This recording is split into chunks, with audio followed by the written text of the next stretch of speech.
Do you experience power outages in your area? Brownouts and blackouts are common occurrences in our place during typhoon season. To address this, we need something to power up our cell phones, computers, and other appliances. Interested? Then watch this video until the end.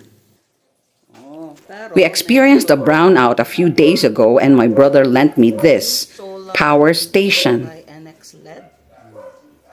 called Q Solar by NX LED or Next LED.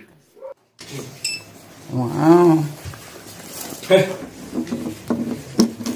Yan.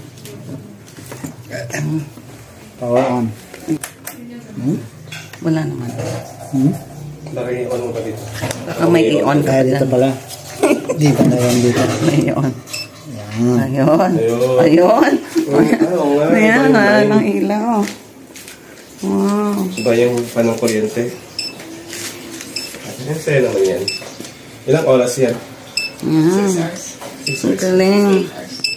Mas maganda kasi power. May solar kaming binili. Lagyan natin ng solar sa baan. Oo, Gusto ko din. Meron natin na kuhan yung ano yun. Hindi, meron natin yung parang install.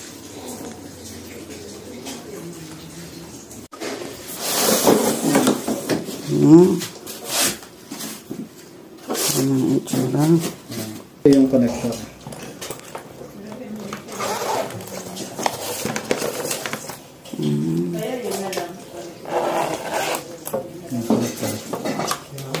Tapos, ito na. Iwalay mo lang ito. So, ganyan na siya. Tapos, di ba may ganyan yan? Tapos, yan.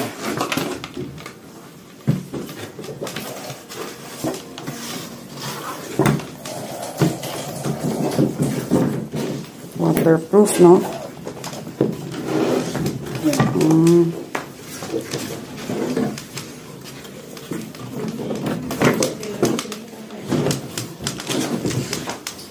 Yan,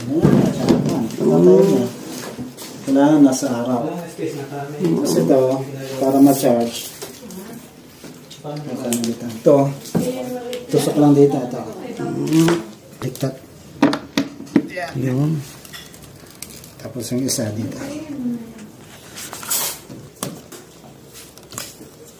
Tama yan?